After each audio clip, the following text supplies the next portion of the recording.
আল্লাহ রাব্বুল আলামিন বলেন, ইয়া আইয়ুহান নাসু ক্বাদ জাআতকুম মাউইযাতুম মির রাব্বিকুম ওয়া শিফাউন লিমা ফিস সুদূর ওয়া হুদা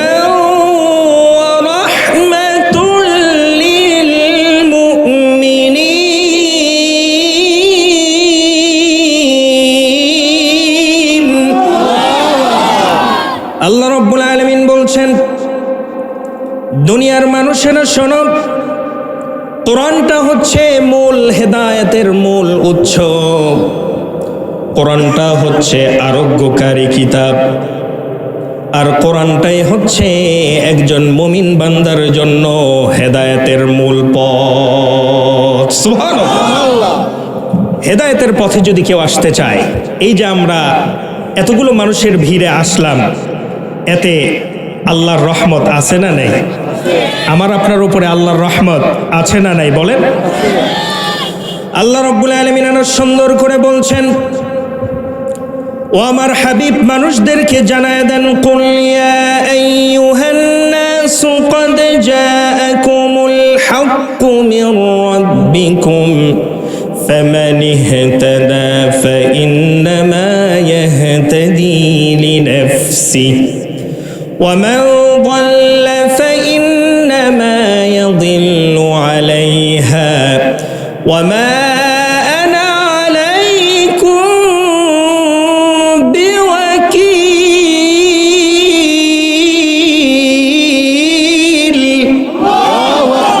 আল্লাহ রাব্বুল আলামিন বলছেন, শোনো আমার হাবিব, মানুষদেরকে বলে দাও, কোরআনে কারিম হচ্ছে হেদায়েতের মূল কেন্দ্রবিন্দু। যারা হেদায়েত আহরণ করতে চায়, সঠিক পথে চলতে চায়, তাদেরকেই মহান রব্বুল আলামিন হেদায়েতের জন্য কবুল করে নেন। জোরে বলেন আমিন। হেদায়েতের জন্য আমাকে আপনাকে চুজ করা হয়েছে, এই জন্যই আমি আপনি এখানে এসে বসে আছি। কথা বলেন ঠিক কিনা? আমার বন্ধুগণ, পৃথিবীতে দল, অনেক দল আছে, আছে না নাই? আওয়ামী লীগ কি এখন আছে? কোথায় গেছে? মামু বাড়ি দিল্লি গিয়ে পড়ে আছে, ঠিক না ব্যাঠে? পৃথিবীতে বহু দল আছে, দলের কোনো শেষ নাই, কিন্তু আল্লাহ রাব্বুল আলামিনের কাছে মাত্র দুইটা দল। কয়টা দল? আওয়াজ করে বলেন, সবাইকে বলতে হবে, কয়টা দল? আল্লাহ রাব্বুল আলামিন বলছেন, মাসালুল ফারিকাইনি কাল আ'মা ওয়াল আসাম্মি ওয়াল বাসীরি ওয়াস সামিঈ হাল ইয়াস্তাওয়িয়ানি মাসালা আফালা তাযাক্কারুন।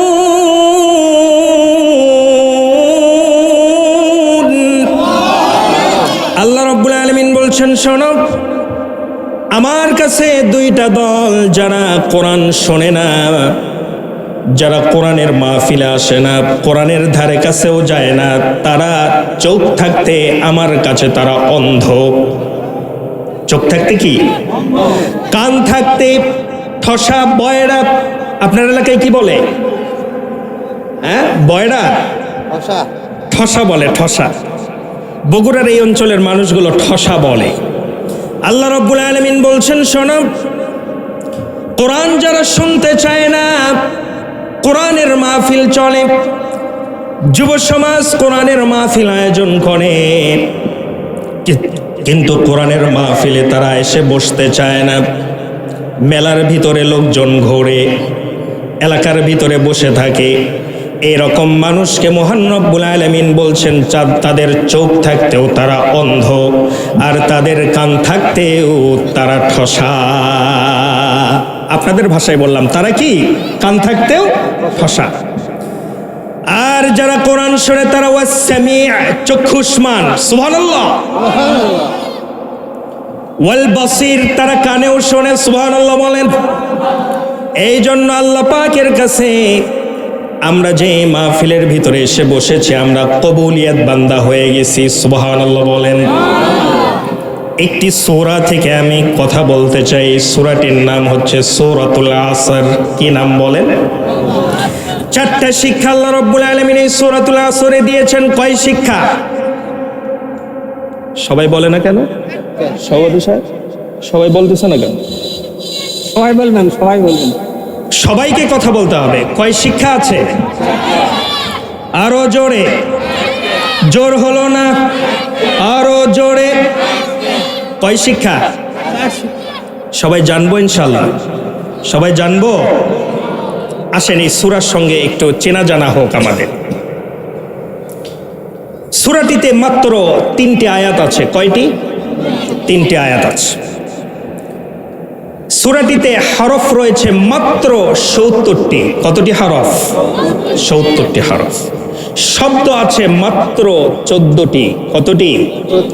সবাইকে বলতে হবে কতটি। সিরিয়াল নাম্বার অনুযায়ী এটা কোরআনে কারিমের 3 নাম্বার সূরা, 103 নাম্বার সূরা। কত? 103 নাম্বার সূরা।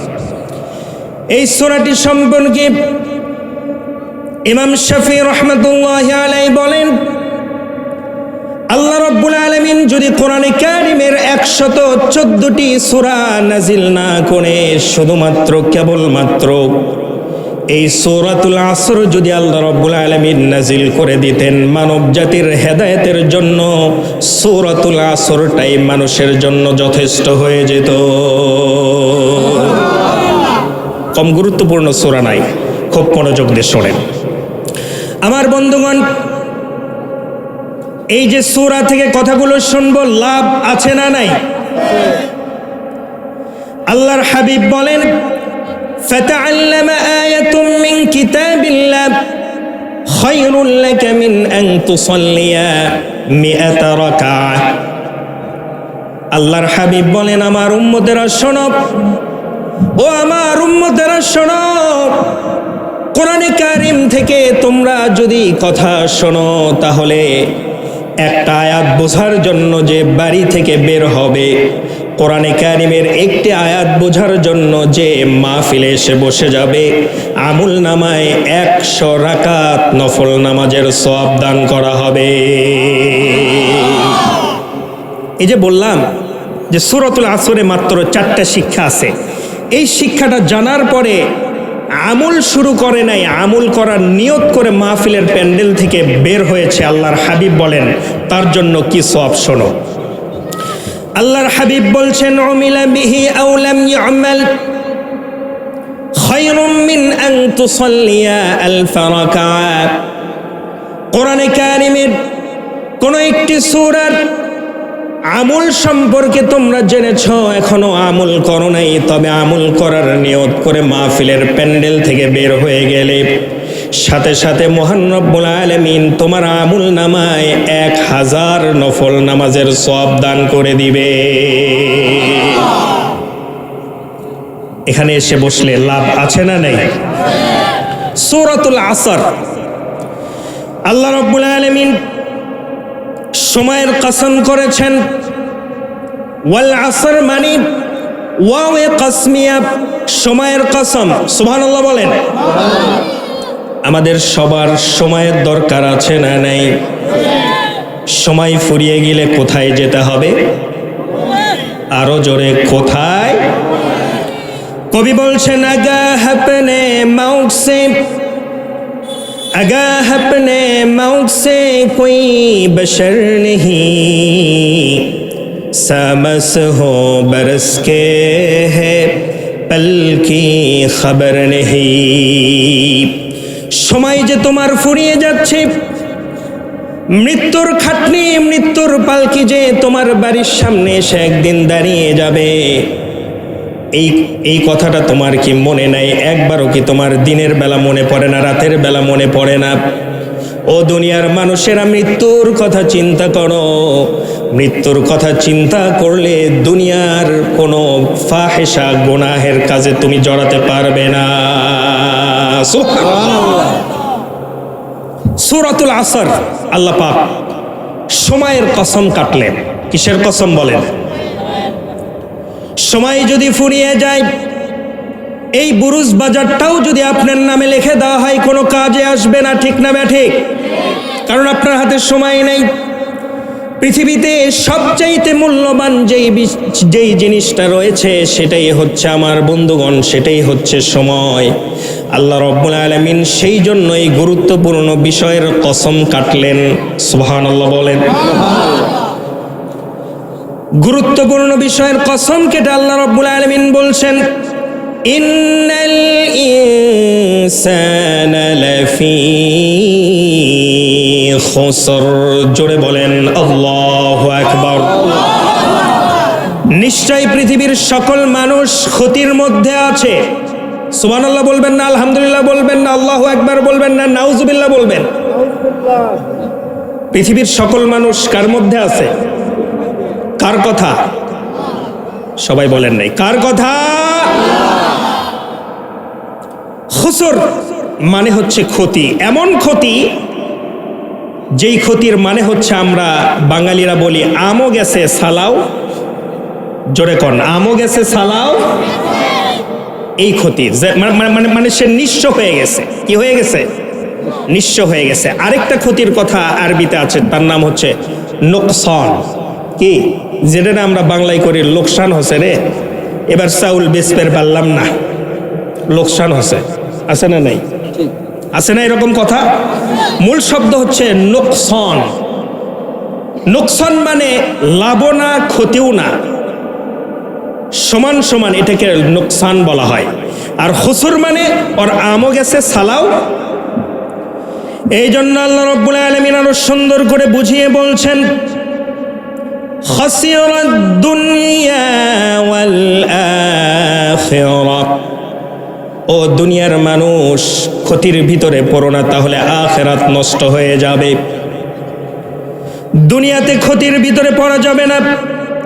দুনিয়াতে যদি তুমি ক্ষতির ভিতরে পড়ে যাও, আখিরাতটা তুমি হারিয়ে ফেলবে আমার বন্ধুগণ। এই জন্য আল্লাহ রাব্বুল আলামিন সুন্দর করে জানিয়ে দিচ্ছেন, যালিকা হুয়াল খুসরানুল মুবিন।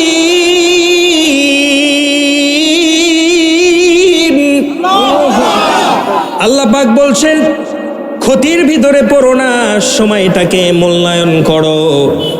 ইন্নাল ইনসানা লাফি খুসর। নিশ্চয়ই পৃথিবীর সকল মানুষ ক্ষতির মধ্যে রয়েছে। সকল মানুষ কার মধ্যে রয়েছে? এখানে আল্লাহ পাক মানুষের কথা বলেছেন, মুসলমানের কথা বলেন নাই, ইহুদির কথা বলেন নাই, খ্রিস্টানদের কথাও বলেন নাই, হিন্দুদের কথাও বলেন নাই। সকল মানুষ কিসের মধ্যে আছে? তবে 4 ধরনের মানুষ ক্ষতির মধ্যে নাই। আল্লাহু আকবার বলেন। কয় ধরনের মানুষ দেখার দরকার আছে না নাই? আছে না? দেখতে হবে কয় ধরনের মানুষ ক্ষতির মধ্যে নাই, জোরে বলেন। সূরাতুল আসর এই 4টা গুণ আল্লাহ রাব্বুল আলামিন বর্ণনা করে দিয়েছেন। এই 4টা গুণের মানুষ দুনিয়ার ভিতরে ক্ষতির মধ্যে নাই, তারা লাভবান হয়ে আছে। মৃত্যু হওয়ার সঙ্গে সঙ্গে তাদের ঠিকানা হয়ে যাবে জান্নাত। আরো জোরে বলেন সুবহানাল্লাহ। এবার আসেন 1 নাম্বার গুণ, ইল্লাল্লাযীনা আমানু। যারা কিনা ঈমান আনয়ন করে। সুবহানাল্লাহ বলেন। কার মতো ঈমান? ইমানদার কিন্তু 5 কেজি দুধের ভিতরে 2 কেজি ওয়াটার পানি মিশায়। আছে না নাই ইমানদার? জোরে বলেন না কেন, আছে না নাই? ইমানদার হয়ে বসে আছে কিন্তু সুদের ব্যবসা করে। এইরকম ব্যবসায়ী আপনার এলাকায় নাই? আছে না নাই? বুরুজ বাজারে আছে না নাই? ইমানদার দাবি করে 5 ওয়াক্ত নামাজের ধারে কাছে নাই? আছে না নাই? ইমানদার দাবি করে কোরআনে কারিম পড়তে পারে না, এমন ইমানদার আছে না নাই? ইমানদার দাবি করে কিন্তু ইসলামী দল করতে চায় না, বাম দল করে। আছে না নাই? এই সমস্ত ইমানদার হলে ইল্লাল্লাযীনা আমানু, এই গুণ আপনি অর্জন করতে পারবেন। কেমন ইমানদার হতে হবে? ইমানের দৃষ্টান্ত দেখেন কেমন। হুজুর সাল্লাল্লাহু আলাইহি ওয়াসাল্লাম যখন হিজরত করে কোথায় চলে গেলেন? মদিনা মুনওয়ারা চলে গেলেন। সাথে একজন সাহাবী চলে গেলেন। সেই সাহাবীটা ছিল কালো সাহাবী। কি সাহাবী বলেন? নাম তার ছিল সাআদ আল আসওয়াদ আস-সুলাইমি। এই কালো সাহাবী হুজুরের সঙ্গে চলে গেলেন। মদিনার অলিতে গলিতে তিনি ঘুরে বেড়ান।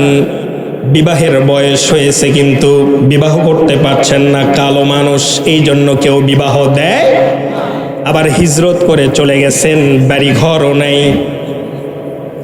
ইমানের দৃষ্টান্ত নিয়ে নেন, কেমন ইমানদার আমাদেরকে হতে হবে। এক পর্যায়ে হযরতে সাদ আস-সালামি হুজুর সাল্লাল্লাহু আলাইহি ওয়াসাল্লামের সামনে এসে বলছেন, ইয়া রাসূলুল্লাহ, কান্না করছেন, চোখ দিয়ে টপ টপ করে পানি পড়ে। ডাক দিয়ে বলতেছেন, ইয়া রাসূলুল্লাহ, আমি কালো মানুষ হয়েছি, এই জন্য কি আমার বিবাহ হবে না নাকি? বিবাহ করার দরকার আছে না নাই? আছে না? আমার যুবক ভাইয়েরা কথা বলেন, বিবাহ করার দরকার আছে না নাই? আছে। এখন বিয়ে আগে না প্রেম আগে? জোরে বলেন, বিয়ে আগে না প্রেম আগে? প্রেম আগে। কিন্তু আসলে প্রেম আগে হওয়ার কথা না, আগে বিবাহ হওয়ার কথা, তারপরে প্রেম করার কথা। ঠিক না বেঠিক? সাদ আস-সালামি বিবাহের বয়স হয়ে গেছে। বিবাহ করার জন্য হুজুর সাল্লাল্লাহু আলাইহি ওয়াসাল্লামকে ডেকে বলছেন, ইয়া রাসূলুল্লাহ, যুবক মানুষ আমি, বিবাহটা করা দরকার, কিন্তু মদিনার এমন কোনো মেয়ের বাবা নাই, আমি তার কাছে যাই নাই, কালো হয়েছি, এই জন্য ইয়া রাসূলুল্লাহ আমাকে দিয়ে মেয়ে বিবাহ দিতে চায় না। হুজুর সাল্লাল্লাহু আলাইহি ওয়াসাল্লাম বলছেন, ও সাদ শোনো, অবশ্যই তোমার বিবাহ হবে, তোমার বিয়ের ঘটকালি আমি নিজে করব। আল্লাহু আকবার। রাসূল নিজে ঘটক হয়ে মদিনার সবচাইতে সুন্দরী নারীর বাবার নামটা লিখে দিলেন, যাও ওই নারীর বাবার কাছে গিয়ে বলো, হুজুর আমাকে পাঠিয়েছেন, হুজুর আমার নিজের বিয়ের ঘটকালি করতে চেয়েছেন, তোমার মেয়ের সঙ্গে আমার বিবাহ রাসূল ঠিক করে দিয়েছেন। সুবহানাল্লাহ বলেন। সাহাবী চলে গেলেন, তার বাড়িতে গিয়ে নক করলেন, হুজুরের চিঠিটা তুলে দিলেন। দেখেন, মুহাম্মাদুর রাসূলুল্লাহ, আমরা সবাই বলছি সাল্লাল্লাহু, আপনার মেয়েকে দিয়ে আমি সাদ আস-সালামির বিবাহ ঠিক করে ফেলেছেন, কাজেই এখন বিবাহের বন্দোবস্ত করেন, আমি আপনার মেয়েকে বিবাহ করতে চাই। জোরে বলেন আল্লাহু আকবার। রাসূলের প্রস্তাব কি ফিরানো যাবে? আরো জোরে বলেন, ফিরানো যাবে? কারো সাহস আছে? নাই। মদিনা রাষ্ট্রের রাষ্ট্রনায়ক রাসূল সাল্লাল্লাহু আলাইহি ওয়াসাল্লাম বিবাহের বরাত নিয়ে পাঠিয়ে দিলেন।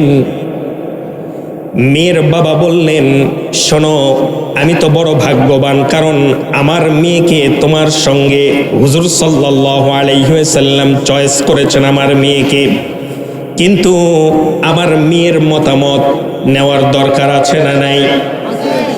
মেয়ের মতামত নেওয়ার দরকার আছে না নাই? জোরে বলেন।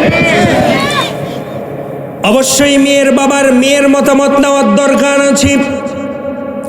মেয়ের ঘরের ভিতরে চলে গেলেন, গিয়ে দেখছেন মেয়ের চোখ থেকে ঝরঝর করে পানি পড়ে। মেয়ের বাবা ডেকে বলতেছে, মা কিছু মনে করো না, মুহাম্মাদুর রাসূলুল্লাহ সাল্লাল্লাহু আলাইহি ওয়াসাল্লাম এই বিবাহের সম্বন্ধ পাঠিয়েছেন, তুমি যদি কালো হিসেবে তুমি যদি তাকে ডিসলাইক করে থাকো, অপছন্দ করে থাকো, কোনো সমস্যা নাই মা, কান্না করো না, আমি নিজে এই বিবাহকে প্রত্যাখ্যান করে দিচ্ছি। মেয়ের জবাব কি জানেন? মেয়ে জবাব দিচ্ছে, বাবা তুমি কি মনে করেছ আমি কালো ছেলে সেই জন্য কি আমি কান্না করছি? না না বাবা, সেই জন্য আমি কান্না করছি না। আমি নিজেকে বড় ভাগ্যবান মনে করে ফেলেছি, কারণ বিশ্ব নবী আমার কার সঙ্গে বিয়ে হবে সেই ছেলেকে দিয়ে আমার বিবাহের প্রস্তাব পাঠিয়ে দিয়েছে। আল্লাহু আকবার, জোরে বলবেন না? দেখেন ইমানদার, ইমানটা কি শক্তিশালী ছিল, খেয়াল করেন। হযরত সাদ আস-সালামী বিবাহে রাজি হয়ে গেলেন। মেয়ের বাবাও কি হয়ে গেলেন? রাজি হয়ে গেলেন। মেয়েও রাজি হয়ে গেলেন। রাসূল সাল্লাল্লাহু আলাইহি ওয়াসাল্লামের কাছে চলে আসলেন সাদ আস-সালামী রাদিয়াল্লাহু তাআলা আনহু। এসে বলছেন, ইয়া রাসূলুল্লাহ, মেয়ের বাবা তো রাজি হয়ে গেছে, মেয়েও রাজি হয়ে গেছে, কিন্তু বিবাহ যে করব আমার পকেটের ভিতরে 1 টাকাও নেই। সুবহানাল্লাহ। কয় টাকা নেই? 1 টাকাও।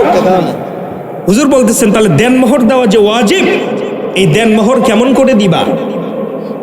নিজের জামাইকে ডাকলেন উসমান গানি রাদিয়াল্লাহু তাআলা আনহু। আল্লাহু আকবার। আল্লাহ রাব্বুল আলামিনের পরে দুনিয়ার জমিনে যেই ব্যক্তিটি সবচাইতে বেশি ধনী, তিনি হচ্ছেন আমার প্রিয় হাবিবের জামাই হযরতে উসমান গনি। জোরে বলেন আল্লাহু আকবার। যার নামে সৌদি আরবে এখনো ব্যাংক চলে। আল্লাহু আকবার বলে। আমার বন্ধুগণ, হযরত উসমানকে ডাকা হলো। ওরে উসমান, আমার সাহাবী সাদ আস-সালামী বিবাহ করবে, কিন্তু টাকা নাই। বইয়ের জন্য যে শাড়ি কিনবে, কসমেটিক্স কিনবে, এই টাকাটা তার কাছে নাই। দাও 400 দিরহাম। সুবহানাল্লাহ বলেন। 400 দিরহাম দেওয়া হলো। সাদ আস-সালামী রাদিয়াল্লাহু তাআলা আনহু বিয়ের খুশিতে নাচতে নাচতে মদিনার বাজারে চলে গেলেন।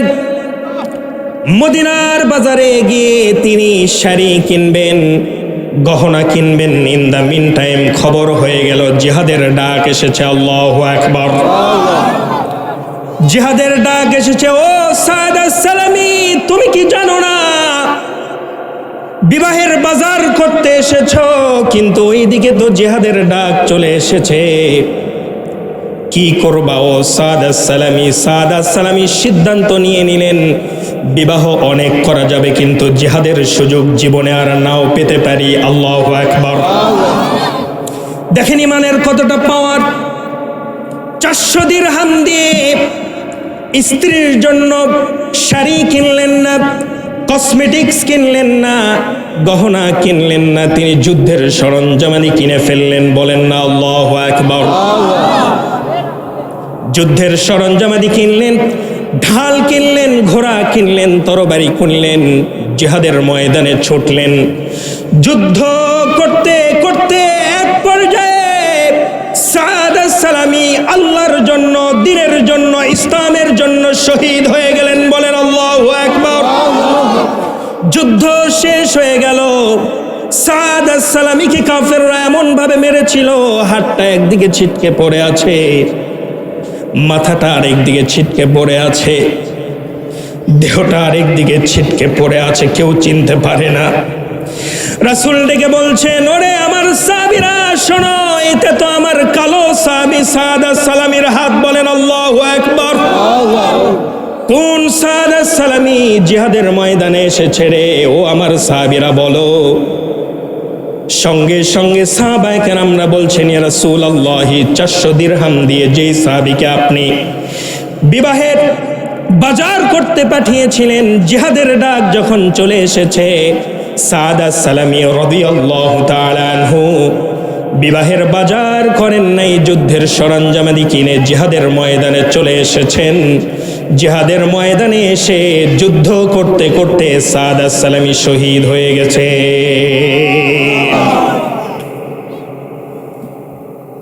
আমার হুজুর সাল্লাল্লাহু আলাইহি ওয়াসাল্লাম এই মৃত্যুর খবর শুনে আসমানের দিকে তাকায় একবার হাসে। সাদ আস-সালামীর চেহারার দিকে যখন তাকাই তখন কান্দি।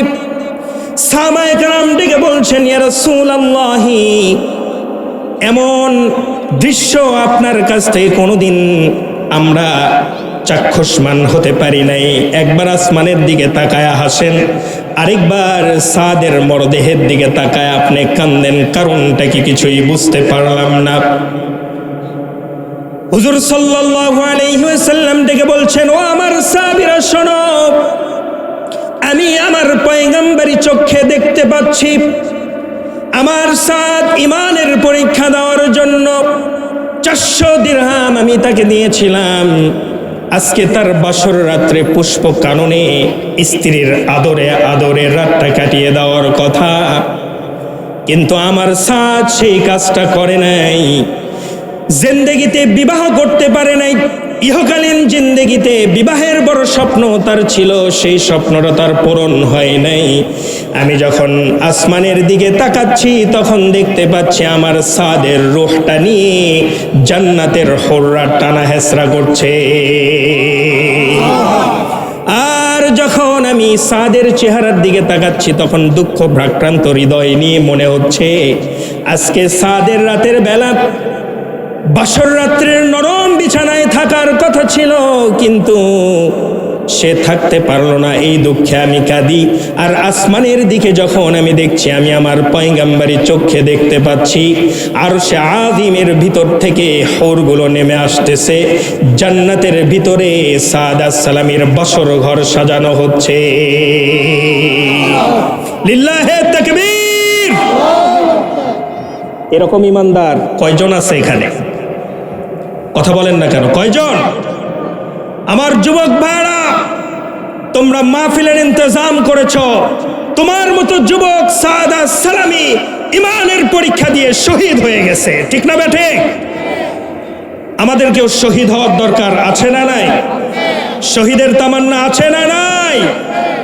এই বাংলাদেশের জমিনে 71-এ যেমন রক্ত দিয়েছি, 24-এ যেমন রক্ত দিয়েছি, যদি দরকার পড়ে ইসলামের জন্য, দ্বীনের জন্য, আল্লাহর জন্য আরেকবার রক্ত দেওয়ার জন্য প্রস্তুত আছো? কারা কারা দুহাত তুলে আল্লাহকে দেখায়া দাও।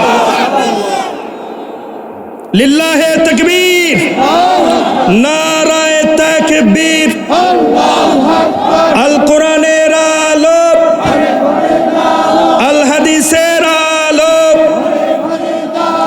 ইসলাম আছে যেখানে, ইসলাম নাই যেখানে। রব্বুল আলামিন হাতগুলোকে কবুল করো, জোরে বলেন আল্লাহুম্মা আমিন।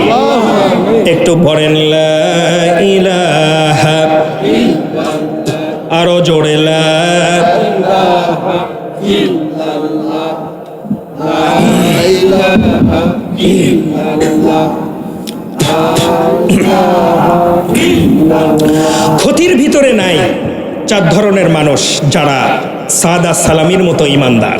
সুবহানাল্লাহ কোন? ওই ইমানদার নয় যে ইমানের কথা বলে বামদল করতে হয়, ঠিক না বেঠিক?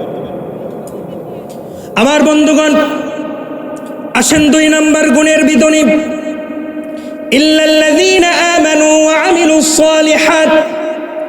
আল্লাহ রাব্বুল আলামিন বলছেন, ও আমার বান্দারা শোনো, সূরাতুল আসরের ভিতরে আমি যেই 4টা গুণ বলে দিলাম, যারা দুনিয়ার ভিতরে ক্ষতির মধ্যে নাই তাদের মধ্যে 2 নম্বর গুণটা হচ্ছে যারা আমলে সালেহ করে। জোরে বলেন সুবহানাল্লাহ।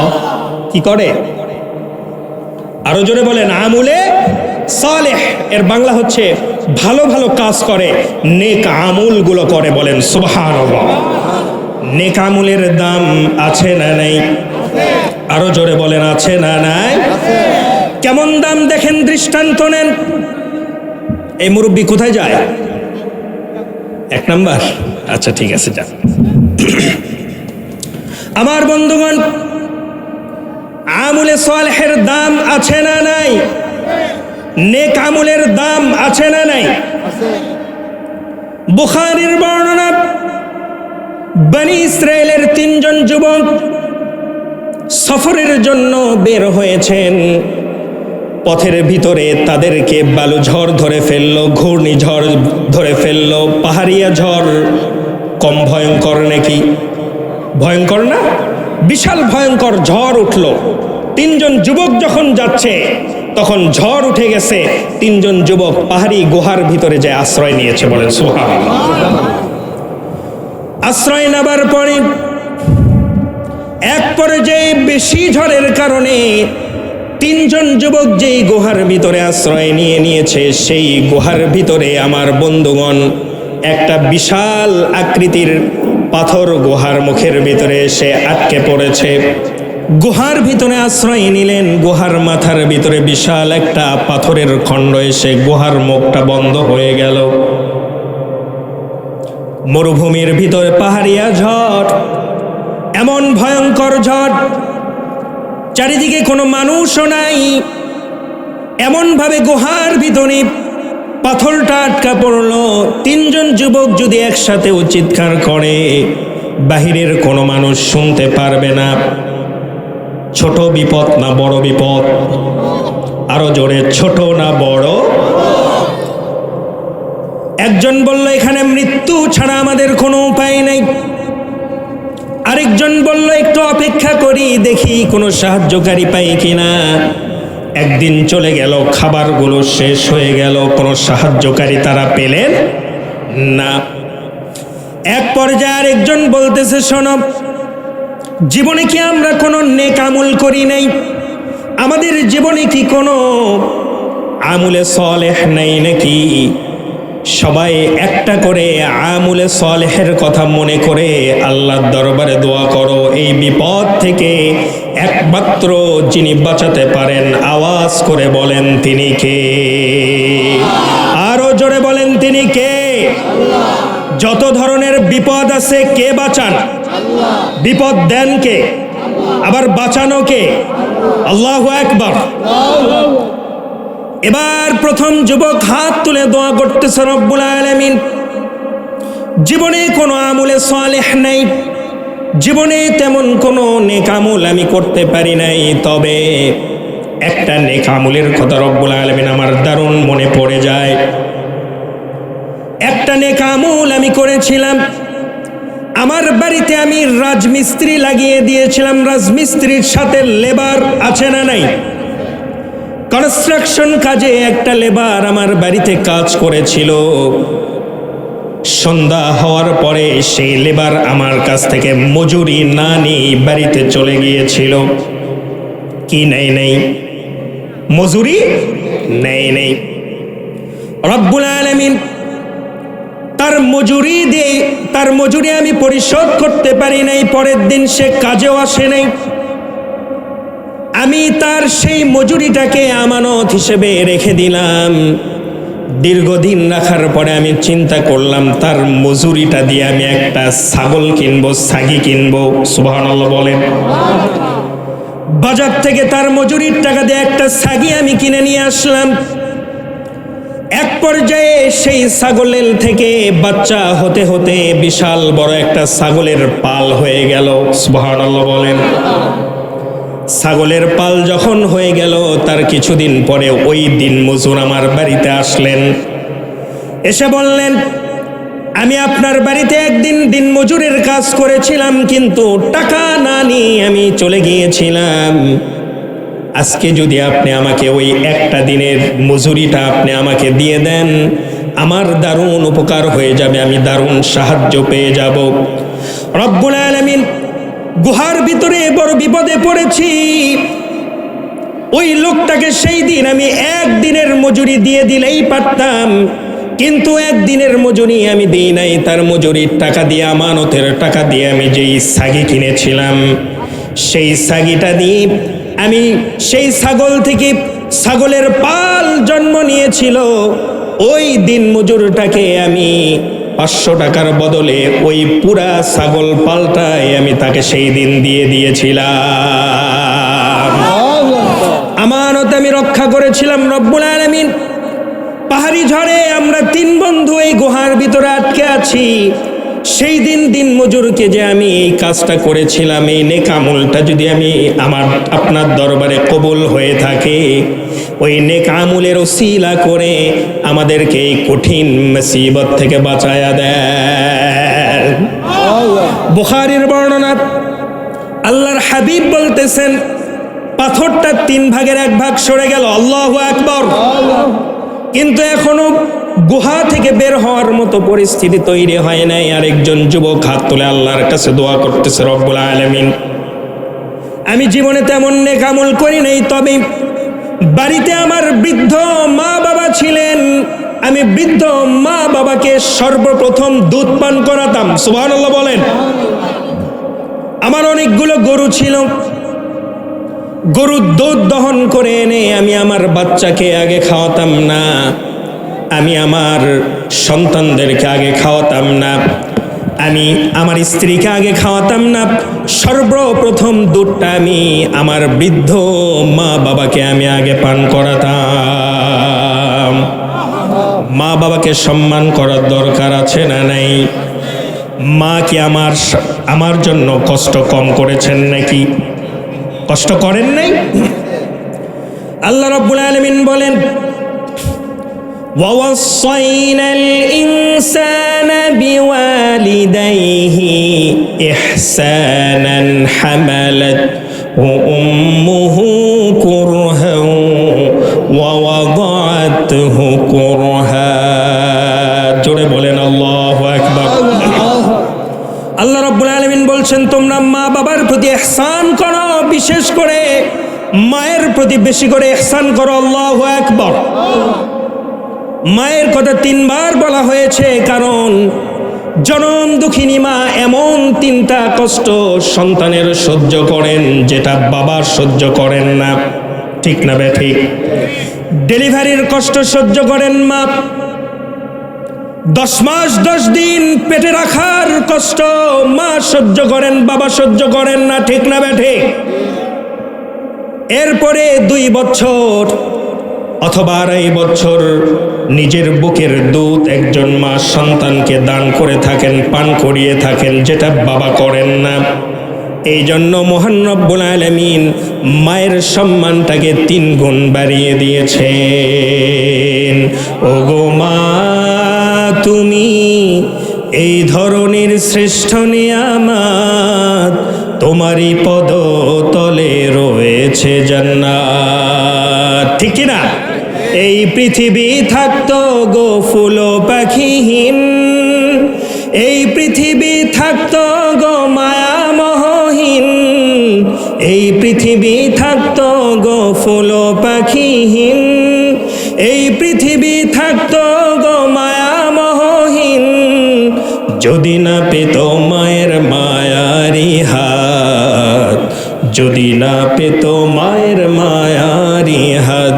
ওগো মা, তুমি এই ধরনের শ্রেষ্ঠ নিয়ামত, তোমারই পদতলে রয়েছে জান্নাত, ঠিক কি না? এই জন্য আল্লাহর হাবিব বলেছেন, আল জান্নাতু তাহতা আকদামিল উম্মাহাত, তোমার মায়ের পায়ের নিচে তোমার বেহেশত, আল্লাহু আকবার। গুহার ভিতরে আটকা পড়া সেই যুবক ডেকে বলছেন, রব্বুল আলামিন, একদিন গভীর রাত্রে আমার বাড়িতে ফিরতে দেরি হয়ে গেল, আমার বাবা মার রুমে গিয়ে দেখতেছি আমার বাবা মা ঘুমিয়ে পড়েছেন, দুধটা হাতে নিয়ে আমি দাঁড়িয়েছিলাম। ফজরের আজানের সময় আমার মা জাগনা পেয়ে গেলেন, ডাক দিয়ে বললেন, বাবা কেন এখানে দাঁড়িয়ে আছো? আমি ডাক দিয়ে বললাম, আম্মা জান, প্রত্যেকটা দিন রাতের বেলা আমি বাড়িতে এসে আপনাদের 2 জনকে আগে দুধ পান করাই, তারপরে আমি খাই, আমার স্ত্রী আমার সন্তানরা খায়। কালকে রাতের বেলা ফিরতে একটু দেরি হয়েছে মা, এই জন্য আমি দুধটা নিয়ে সারা রাত আপনার সিথানে দাঁড়িয়েছিলাম। ও মা, তুমি আগে দুধ পান করো, তারপরে আমি খাবো, সুবহানাল্লাহ বলেন। এইভাবে মাদেরকে সম্মান করার দরকার আছে না নাই? কিছু জালেম পুত্র আছে মাকে পিটাই, আছে না নাই? আপনাদের বুরুজেও আছে নাকি? আছে। সমাজ থেকে এদেরকে বের করে দিবেন, ঠিক না বেঠে? মা বাবাকে সর্বোচ্চ সম্মান দেওয়ার কথা বলেছেন স্বয়ং রব্বুল আলামিন, সুবহানাল্লাহ বলেন। গুহার ভিতরে আটকে পড়া সেই যুবক ডেকে বলছেন, রব্বুল আলামিন, মা বাবার জীবনে আমি অনেক খেদমত করেছি, বিশেষ করে ওই রাত্রির কথা আমার বারবার মনে পড়ে। ওই রাতের ইবাদতটা যদি তোমার দরবারে কবুল মঞ্জুর হয়ে থাকে, আজকের বিপদ থেকে তুমি আমাদেরকে বাঁচায়া দাও। আল্লাহর হাবিব বলছেন, বুখারীর বর্ণনা, পাথর 3 ভাগের 2 ভাগ সরে গেল। আল্লাহু আকবার। এবার 3 নম্বর যুবক হাত তুলে দোয়া করছেন, রব্বুল আলামিন, জীবনে তেমন কোনো ভালো আমল করতে পারি নাই, জীবনে তেমন কোনো নেক আমল আমার নাই, তবে রব্বুল আলামিন আমার পাড়া প্রতিবেশী একটা মেয়ের সঙ্গে আমার দারুণ প্রেমের সম্পর্ক ছিল।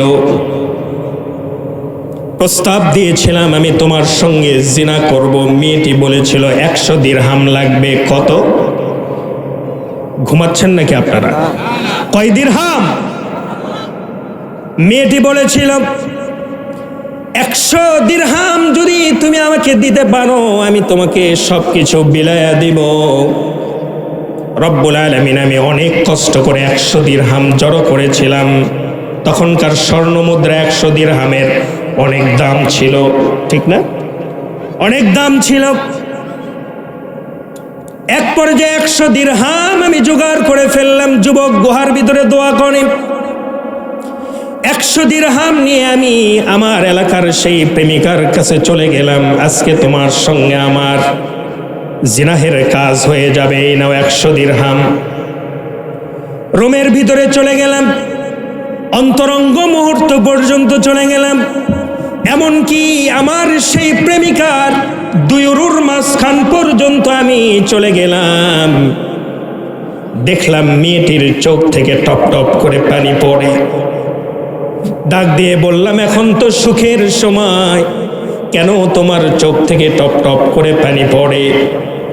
মেয়েটি আমাকে ডেকে বলল, ও যুবক ছেলে, এখানে শুধু আমি আর তুমি এই রুমের ভিতরে নাই, বরং আরশে আযীম থেকে আল্লাহ রাব্বুল আলামিন আমাদেরকে দেখতেছেন। আল্লাহু আকবার। ইত্তাকুল্লাহ, আল্লাহকে ভয় করে চলো। রব্বুল আলামিন, আমি সেই দিন চরম মুহূর্ত থেকে জিনা করলাম না, জিনা থেকে বের হয়ে আসলাম। 100 দিরহাম আমি ফেরত নিলাম না, 100 দিরহাম ওই মেয়েকে দিয়ে দিলাম। জিনাহের কাজ করলাম না। আমি যে আমার প্রবৃত্তিকে আমি যে চেক দিয়ে চললাম তোমার ভয় করে, রব্বুল আলামিন তোমার দরবারে যদি এই ঘটনাটা, এই কথাটা কবুল হয়ে থাকে, একমাত্র তোমাকে ভয় করে আমি সেই দিন সেই জায়গা থেকে উঠে এসেছিলাম। রব্বুল আলামিন, আজকের এই কঠিন মুসিবত থেকে তুমি আমাদেরকে বাঁচায়া দাও। আল্লাহর হাবিব ডেকে বলছেন, বুখারীর বর্ণনা, সঙ্গে সঙ্গে ওই পাথর খণ্ডটা আল্লাহর কুদরতে গুহা থেকে সরে গেল। আল্লাহু আকবার, লিল্লাহে তাকবীর। 4 ধরনের মানুষ ক্ষতির মধ্যে নাই। খুসর, যেই ক্ষতি আমও গেছে, সালাও গেছে, দুনিয়াও গেছে, তারপরে কি আছে? আখিরাত, এটাও গেছে। এই ধরনের 4 ধরনের গুণী মানুষ এই ক্ষতির মধ্যে নাই। তার ভিতরে 1 নাম্বার পাকাপোক্ত ইমানদার। জোরে বলেন সুবহানাল্লাহ। আল্লাহ পাক আমাদের প্রত্যেককে পাকাপোক্ত ইমানদার বানায় দিন। জোরে বলেন আমিন। আর 2 নাম্বার হচ্ছে নেক আমল করা, ভালো ভালো কাজ করা। এই যে পাহাড়ে আটকে পড়া যে 3 যুবক নেক আমলের কথা বলে আল্লাহর কাছে দোয়া করলেন, মানে বোঝা গেল নেক আমলের মাধ্যমে আল্লাহর কাছে দোয়া করলে সেই দোয়া কবুল হয়। সুবহানাল্লাহ। এই জন্য নেক আমলের দুনিয়াতে বড় দাম।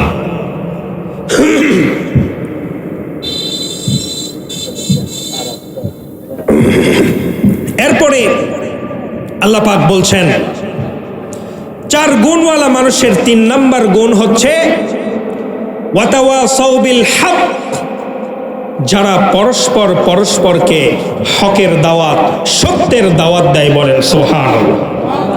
এখন কি সত্যের দাওয়াত আছে? আরো জোরে বলেন, আছে? সত্যের দাওয়াত দিবেন কোথায়? এই মাহফিলের প্যান্ডেলে সত্যের দাওয়াত দিতে হবে, ঠিক না বেঠে? স্কুল, ইউনিভার্সিটি, কলেজের ময়দানে, বইয়ের ভিতরে সত্যের দাওয়াত ঢুকায় দিতে হবে। কিন্তু আমরা দেখতে পারি শিক্ষা সিলেবাসের ভিতরে শিরকি মতবাদ, ডারউইনের মতবাদ ঢুকে দেওয়া হয়, সেখানে সত্যের দাওয়াত পাওয়া যায় না। ঠিক না ঠিক বলেন? ডারউইনের বিবর্তনবাদ দিয়ে দেওয়া হয়, বলা হয় মানুষ নাকি আগে বানর ছিল। নাউজুবিল্লাহ বলেন। কথা এটা কি সত্য হলো?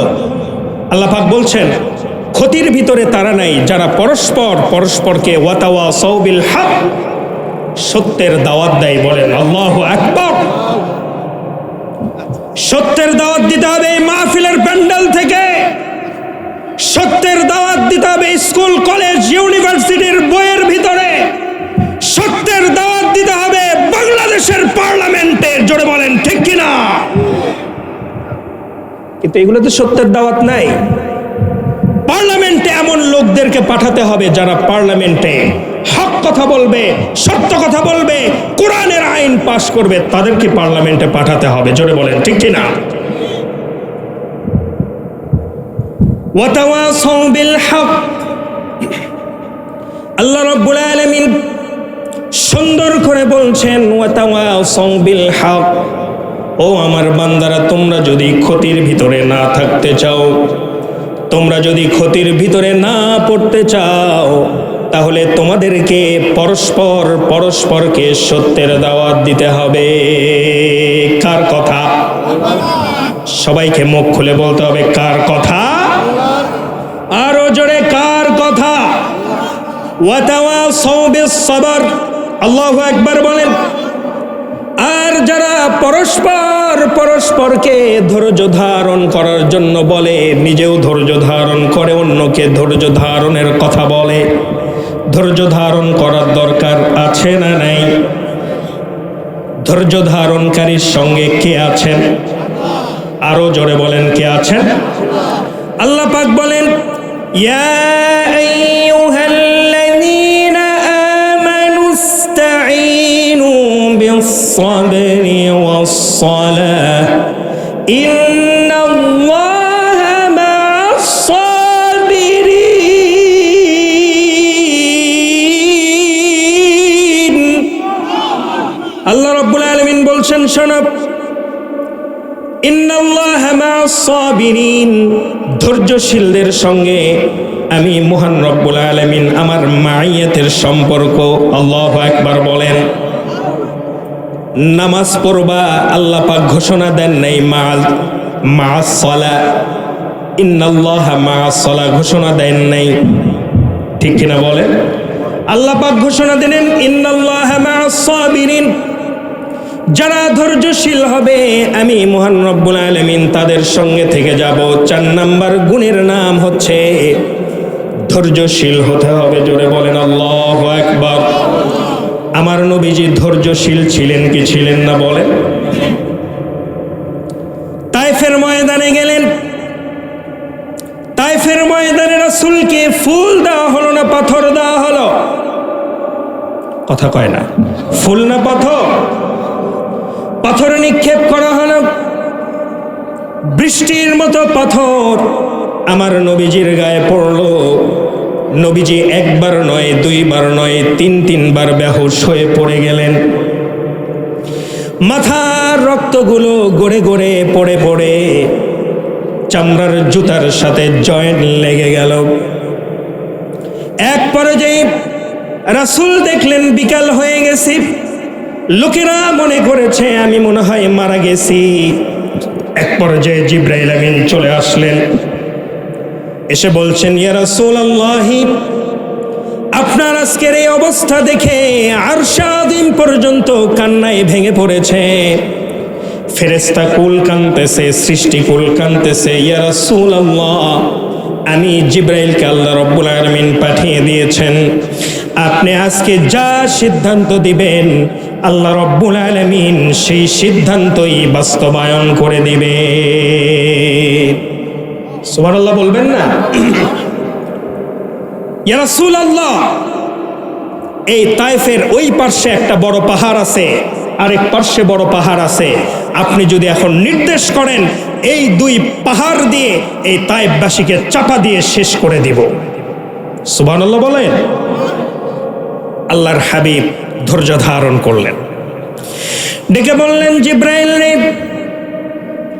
যদি এই তায়েফবাসীকে পাহাড়ের চাপা দিয়ে তুমি যদি হত্যা করে ফেলো, শেষ করে ফেলো, তাহলে এই তায়েফবাসীর কাছে আমি কেমন করে দাওয়াত পৌঁছাবো, কেমন করে এই তায়েফবাসী পড়বে লা ইলাহা ইল্লাল্লাহু মুহাম্মাদুর রাসূলুল্লাহ সাল্লাল্লাহু। জিব্রাইল, তুমি চলে যাও, আমি তায়েফবাসীকে মাফ করে দিলাম। সুবহানাল্লাহ। এত বড় ধৈর্যশীল পৃথিবীর কোনো মানুষ ছিলেন না, ঠিক না বেঠে? তায়েফের ময়দানে রক্তাক্ত হলেন, সন্ধ্যা নেমে আসলো, তায়েফ থেকে উঠে একটা দৌড় দিলেন, একটা আঙ্গুরের বাগান পেয়ে গেলেন, আঙ্গুরের বাগানের ভিতরে ঢুকলেন, আঙ্গুর বাগানের কেয়ারটেকার দৌড়ে আসলো, নবীজিকে দেখে এক থোকা আঙ্গুর পেড়ে গ্লাসের ভিতরে রস করে ফেললেন, রস করে মোটে এক গ্লাস আঙ্গুরের রস হুজুরকে খাওয়ায় দিলেন। হুজুর একটু সুস্থ হলেন, সুস্থ হওয়ার পরে বলতেছে, ওরে আঙ্গুর বাগানের কেয়ারটেকার, ওরে আদ্দাস, তোমাকে শুকরিয়া, তোমাকে ধন্যবাদ। সুবহানাল্লাহ বলেন। আঙ্গুর বাগানের কেয়ারটেকার অবাক হয়ে গেলেন, জীবনে কোনোদিন এই মানুষটাকে দেখলাম না, এই মানুষটাকে আমি চিনিও না, জানিও না, কিন্তু আমার নাম যে আদ্দাস, এই মানুষটা কেমন করে জানতে পারলো, কেমন করে আপনি আমার নাম জানলেন? এবার আল্লাহর হাবিব ডেকে বলছে, ওরে আদ্দাস, তুমি তো ইরানের হযরতে ইউনূস আলাইহিস সালাম যেই গ্রামে জন্মগ্রহণ করেছিলে, তুমি তো সেই গ্রামের ছেলে। সুবহানাল্লাহ বলে। এবার আদ্দাস আরো অবাক হয়ে গেলেন, ডাক দিয়ে বললেন, কোনোদিন আপনার সঙ্গে দেখা হয় নাই, আমার বাড়ি যে হযরতে ইউনূস আলাইহিস সালামের গ্রামের বাড়িতে, এটা আপনি কেমন করে জানতে পারলেন? আল্লাহর হাবিব ডেকে বলছে, ওরে আদ্দাস, একজন নবীর কথা আরেকজন নবী তো জানতেই পারে। আল্লাহু আকবার। একটু জিকির করেন, লা ইলাহা, আরো জোরে,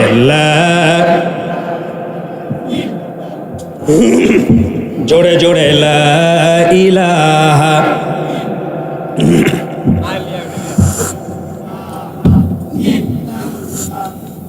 আরো জোরে, লা ইলাহা।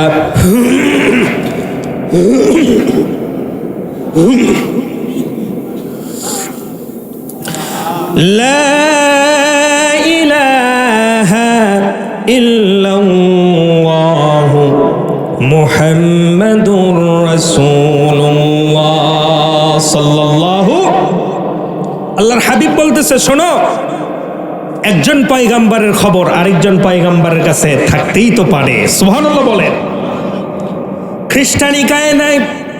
এবার আদ্দাস হুজুর সাল্লাল্লাহু আলাইহি ওয়াসাল্লামের দিকে রুকুর মতো করে স্নেহ সম্মান জানানোর জন্য চলে গেলেন। এবার হুজুর সাল্লাল্লাহু আলাইহি ওয়াসাল্লাম আদ্দাসকে বুকের সাথে জড়ায় নিয়ে বলছে, ওরে আদ্দাস, এই কপাল, এই মাথাটা পৃথিবীর কোনো মানুষের কাছে নত করার জন্য আল্লাহ রাব্বুল আলামিন বানান নাই, বরং আল্লাহর দরবারে রুকু করার জন্য, নামাজ পড়ার জন্য আল্লাহ রাব্বুল আলামিন এই কপাল বানিয়ে দিয়েছেন। আদ্দাসের বোঝার বাকি রইল না, এইটা যে আল্লাহর পয়গাম্বর, এইটা যে শেষ নবী হবেন, আর বোঝার কোনো বাকি থাকলো না। এক পর্যায়ে তিনি কালিমায়ে শাহাদাত পড়ে নিলেন, আশহাদু আল্লা ইলাহা ইল্লাল্লাহু ওয়া আশহাদু আন্না আবদুহু ওয়া রাসূলুহু। ধৈর্যের পিরামিড ছিলেন মুহাম্মাদুর রাসূলুল্লাহ সাল্লাল্লাহু। ধৈর্যের পিরামিড আরেকজন ছিলেন হযরত আইয়ুব আলাইহিস সালাম, বলবো একটু বলবো। হযরত আইয়ুব আলাইহিস সালাম পৃথিবীর সবচেয়ে ধনী মানুষদের একজন তিনি ছিলেন। 11,000 গবাদি পশুর মালিক তিনি ছিলেন। আল্লাহু আকবার। কয় হাজার? এখন বলেন তো, বাংলাদেশে যারা পশু পালন করে তাদের ভিতরে 11,000 পশু আছে এমন খামার আছে কি? নাই। 11,000 গবাদি পশুর মালিক আইয়ুব আলাইহিস সালাম ছিলেন। 99 জন স্ত্রী ছিলেন। কত? আরো জোরে। 99 জন স্ত্রী ছিলেন। এক পর্যায়ে হযরত আইয়ুব আলাইহিস সালামকে আল্লাহ রাব্বুল আলামিন দুরারোগ্য রোগে আক্রান্ত করে ফেললেন, কুষ্ঠ রোগে আক্রান্ত হয়ে গেলেন। হযরত আইয়ুব আলাইহিস সালামের এমন রোগ হলো যেই রোগের চিকিৎসা দুনিয়ার কোনো ডাক্তার, কোনো হাকিম, কোনো কবিরাজ করতে পারে না। বউগুলো সবাই এক এক করে ডিভোর্স দিয়ে চলে যায়। এলাকার মানুষ একত্রিত হয়ে বলল, আইয়ুব, দুরারোগ্য রোগে তুমি আক্রান্ত হয়ে গেছো, এই এলাকায় তোমাকে আর রাখা যাবে না, কারণ আমাদের ওই রোগ হতে পারে। জঙ্গলে ফেলে দিয়ে আসা হলো।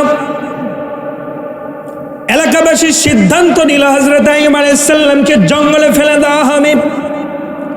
জঙ্গলের বাঘ ভাল্লুক আইয়ুব আলাইহিস সালামকে খেয়ে ফেলবে ধারণা করে এলাকাবাসী জঙ্গলের ভিতরে ফেলে দিয়ে আসলো।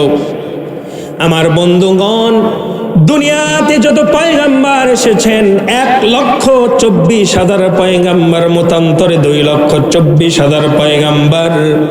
এই পয়গাম্বারদের কোনো একটা রক্ত গোশত দুনিয়ার সকল মানুষ জীবজন্তুর জন্য হারাম করে দেওয়া হয়েছিল। হযরত আইয়ুব আলাইহিস সালামকে জঙ্গলে ফেলে দেওয়া হলো।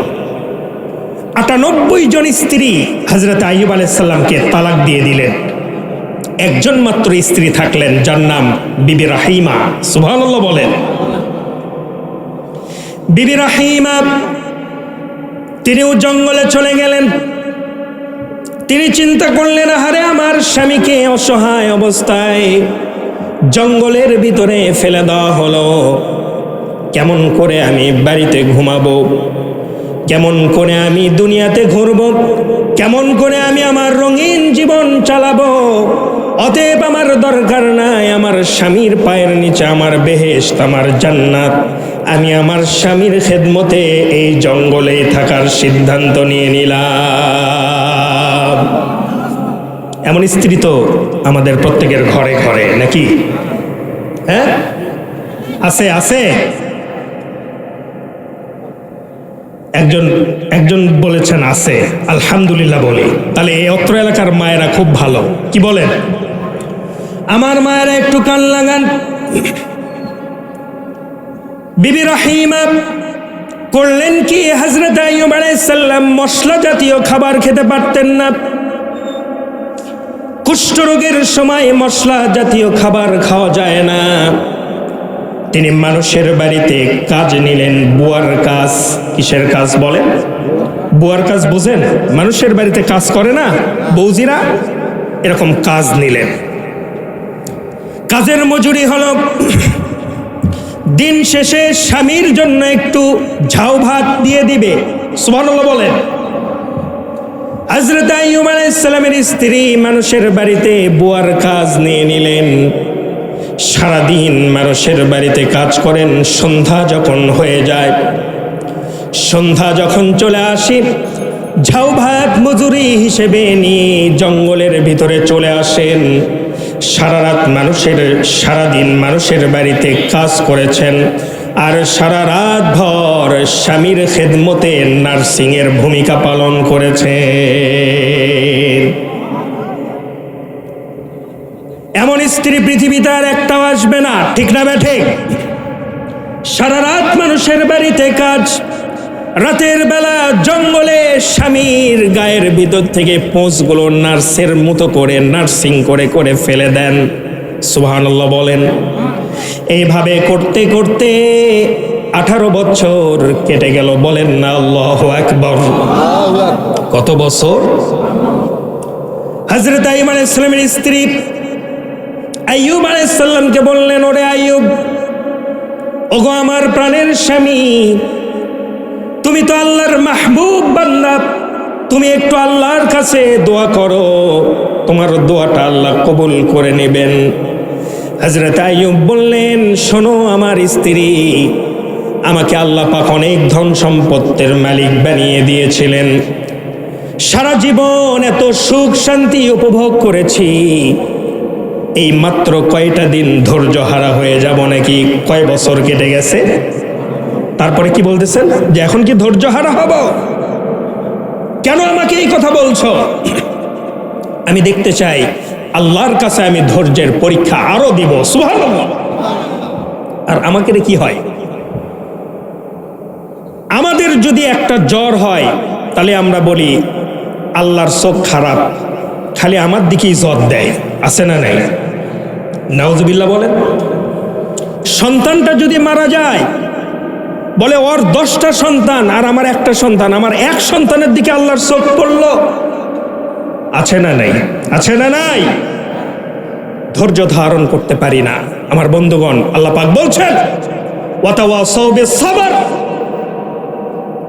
তারা ক্ষতির মধ্যে নাই যারা পরস্পর পরস্পরকে ধৈর্য ধারণ করার কথা বলে, নিজেও ধৈর্য ধারণ করে। হযরত আইয়ুব আলাইহিস সালাম স্ত্রীকে বললেন, শোনো, আমি এটা আল্লাহকে বলতে পারবো না, কারণ মাত্র 18টা বছর হইল আল্লাহ পাক আমাকে জঙ্গলে ফালায় দিলেন, আমি এত তাড়াতাড়ি ধৈর্যচ্যুত হব না। সুবহানাল্লাহ। এবার হযরত আইয়ুব আলাইহিস সালামের স্ত্রী বললেন, শোনো, আমিও তো বুড়ি মানুষ হয়ে গেলাম, 18টি বছর তোমার খেদমত করতে করতে, মানুষের বাড়িতে কাজ করতে করতে আমিও তো বুড়ি মানুষ হয়ে গেলাম। ওরে আইয়ুব, তুমি যদি আল্লাহর দরবারে দোয়া না করো, আমার সিদ্ধান্তটা শুনে নাও, আজকে সন্ধ্যা বেলায় তোমার সঙ্গে আমার শেষ দেখা হয়ে যাবে। বিবি রহিমা সিদ্ধান্ত নিয়ে নিলেন, আর কত, আমারও তো একটা জীবন, আর কত ধৈর্য ধারণ করব? 18টি বছর দিনের বেলা মানুষের বাড়িতে কাজ করেছি, রাতের বেলা আইয়ুবের খেদমত করেছে, আর কত? সিদ্ধান্ত নিলেন আজকেই স্বামীর সঙ্গে আমার শেষ দেখা হয়ে যাবে, স্বামীর সাথে আমার আজকে শেষ দেখা হবে, দোয়া নিয়ে নিব, দোয়া নিয়ে আমি জঙ্গল থেকে বের হয়ে লোকালয়ের ভিতরে যে আবার বসবাস করব। সিদ্ধান্তটা যখন নিয়ে নিলেন, হযরত আইয়ুব আলাইহিস সালামের কাছে ফেরেশতা চলে আসলেন, বলেন আল্লাহু আকবার। জিবরাইল আমিন চলে আসলেন, এসে বলছেন, ওরে আইয়ুব আলাইহিস সালাম, আল্লাহ রাব্বুল আলামিন আমাকে পাঠিয়ে দিয়েছেন, একটা দোয়া শিখিয়ে দিয়েছেন, এই দোয়াটা আপনি করে ফেলুন, আল্লাহ রাব্বুল আলামিন এই দুরারোগ্য রোগ থেকে আপনাকে আরোগ্য করে দিবে। وأيوب إذ نادى ربه أني مسني الضر وأنت أرحم الراحمين। জোরে বলেন আল্লাহু আকবার। দোয়াটা শিখায়া দিলেন। আইয়ুব আলাইহিস সালামের স্ত্রী সন্ধ্যায় আসবেন শেষ বিদায় নেওয়ার জন্য। কি বিদায়? শেষ বিদায় নেওয়ার জন্য হযরত আইয়ুব আলাইহিস সালামের কাছে যখন বিবি রহিমা চলে আসলেন, 18টি বছর যেই কুঠির ঘরের ভিতরে হযরত আইয়ুব শুয়েছিলেন, ঘরের ভিতরে যে দেখছেন আইয়ুব আলাইহিস সালাম সেখানে নাই। সুবহানাল্লাহ। আইয়ুব আলাইহিস সালাম আজকে আর সেখানে নাই। 18টি বছর বাঘ ভাল্লুকের সঙ্গে থাকতে থাকতে বাঘ ভাল্লুকের সঙ্গেও কথা বলা শুরু হয়ে গেছে, ইশারায় কথা হয়। সুবহানাল্লাহ বলেন। বাঘকে ডেকে বলতেছে, ওরে বাঘ, ওরে সাপ, ওরে ভাল্লুক, 18টি বছর আমার স্বামী এই ঘরের ভিতরে কাতরিয়েছে, 18টি বছর আমি রাতের বেলা একটা দিন ঘুমাই নাই আমার স্বামীর জন্য। 18টি বছর আমি চোখ দুইটা রাতের বেলা সারা রাত জেগে থেকেছি, চোখটা বন্ধ করি নাই, আমার স্বামীর খেদমত আমি করেছি। কিন্তু আজকে যখন বিদায় নেওয়ার জন্য আসলাম, এসে দেখছি আমার স্বামী আমার এই ঝুপড়ি ঘরের মধ্যে আর নাই। কোথায় গেছে আমার স্বামী বলো? বাঘ ভাল্লুকরা চুপ করে চায় আছে, কিছু কয় না। সন্ধ্যা হয়ে যাচ্ছে, হযরত আইয়ুব আলাইহিস সালামের স্ত্রী খুঁজতেছেন, তন্ন তন্ন করে খুঁজতেছেন পুরো জঙ্গল। জঙ্গলের এক ধারে একটা মোটা গাছ, মোটা গাছের আড়ালে একটা যুবক ছেলে দাঁড়িয়ে আছে। আল্লাহু আকবার। হযরত আইয়ুব আলাইহিস সালামের স্ত্রী আঁচলটা দিয়ে এরকম করে মুখটা ঢাকলেন, কারণ পরপুরুষ দেখে পর্দা করার দরকার আছে না নাই?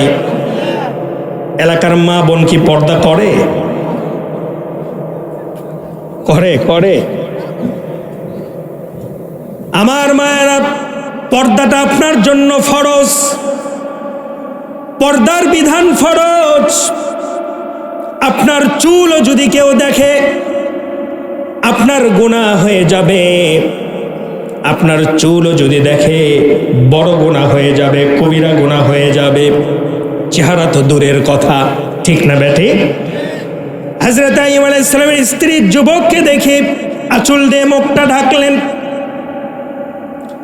আইয়ুব আলাইহিস সালামের জন্য খবর নিচ্ছেন, ওরে যুবক, জীবনে কোনোদিন এই জঙ্গলের ভিতরে আমি মানুষ দেখি নাই, আজকে মানুষ দেখলাম। কে তুমি হে যুবক? আমার স্বামী আইয়ুবকে আমি হারিয়ে ফেলেছি। যুবক হাতটা ধরে টেনে নিয়ে বলতেছে, মেহি তেরা হিরো। আল্লাহু আকবার। আমি তো তোমার হাজবেন্ড, আমি তো আইয়ুব আলাইহিস সালাম। বলেন আল্লাহু আকবার। ওরে রাহিমা, তুমি যে আজকে আমার কাছ থেকে বিদায় নেবে, এইটা আল্লাহ রাব্বুল আলামিন পছন্দ করেন নাই। এই জন্য জান্নাত থেকে একটা ঝর্ণা এই জঙ্গলের ভিতরে আল্লাহ পাক চালু করে দিয়েছেন। বলেন আল্লাহু আকবার। ওরে রহিমা, ওই পানিতে আমি গোসল করার পরে 18 বছর আগে যেমন যুবক ছিলাম, আল্লাহ পাক তেমন যুবক বানিয়ে দিয়েছেন। আল্লাহু আকবার। ওরে রহিমা, তুমিও যদি ওই ঝর্ণার পানিতে গোসল করে ফেলো, তোমারেও মহান রব্বুল আলামিন 18 বছরের যুবতী বানায়া দিবে। লিল্লাহে তাকবীর। আমার বন্ধুগণ এক পর্যায়ে গোসল করে ফেললেন বিবি রহিমা। 18 বছর আগে যেমন ছিলেন তেমন হয়ে গেলেন। সুবহানাল্লাহ বলেন। সুন্দরী রমণী হয়ে গেলেন। শুকরানা 3 রাকাত নামাজ পড়লেন, যেটা আল্লাহ রাব্বুল আলামিন স্মৃতি রাখার জন্য, হযরত আইয়ুব এবং বিবি রাহিমার স্মৃতি ধরে রাখার জন্য আমাদেরকে সন্ধ্যার সময় মাগরিবের 3 রাকাত নামাজ ফরজ করে দিয়েছে। আল্লাহু আকবার বলবেন না? মাগরিবের নামাজ, সুবহানাল্লাহ বলেন। 5 ওয়াক্ত নামাজ পড়ার দরকার আছে না নাই? আরো জোরে আছে না নাই? ইমানদার দাবি করতে গেলে 5 ওয়াক্ত নামাজ পড়ার দরকার আছে না নাই? 5 ওয়াক্ত নামাজ সবাই পড়বো? আরো জোরে সবাই কি পড়বো? প্রত্যেকেই পড়তে হবে, ঠিক না বে ঠিক? নামাজ আমাদেরকে গুনাহের কাছ থেকে বাঁচায় দেয়। আল্লাহ পাক বলেন, ইন্নাস সালাতা তানহা আনিল ফাহশাই ওয়াল মুনকারি ওয়ালা যিকরুল্লাহ। জোরে বলেন আল্লাহু আকবার। ও আমার বান্দা, নিশ্চয় নামাজ, বেশক লা শাক্কা ফি লা রাইবা ফি, কোনো সন্দেহ নাই, কোনো চিন্তা নাই, কোনো সন্দেহ নাই, নামাজ অবশ্যই তোমাকে ফাহিশা কাজ থেকে দূরে রাখবে, গুনাহের কাজ থেকে দূরে রাখতে পারে নামাজ, ঠিক না বে ঠিক? বলেন। গুনাহের কাজ থেকে তোমাকে বাঁচায় দেবে। আবার আল্লাহর হাবিব বলেন, 5 ওয়াক্ত নামাজ এক জুমা থেকে আরেক জুমা আল্লাহ রাব্বুল আলামিন গুনাহসমূহকে মাফ করে দেন। 5 ওয়াক্ত নামাজ এক রমজান থেকে আরেক রমজান পর্যন্ত কোনো বান্দা যদি পড়তে পারে, আল্লাহ রাব্বুল আলামিন এক রমজান থেকে আরেক রমজান পর্যন্ত সকল গুনাহ মাফ করে দেন। সুবহানাল্লাহ। আমার বন্ধুগণ, নামাজ আমাদেরকে পড়তে হবে, নামাজ ছাড়া যাবে না। তাহলে সূরা আসর থেকে কয়টা শিক্ষা পেলাম?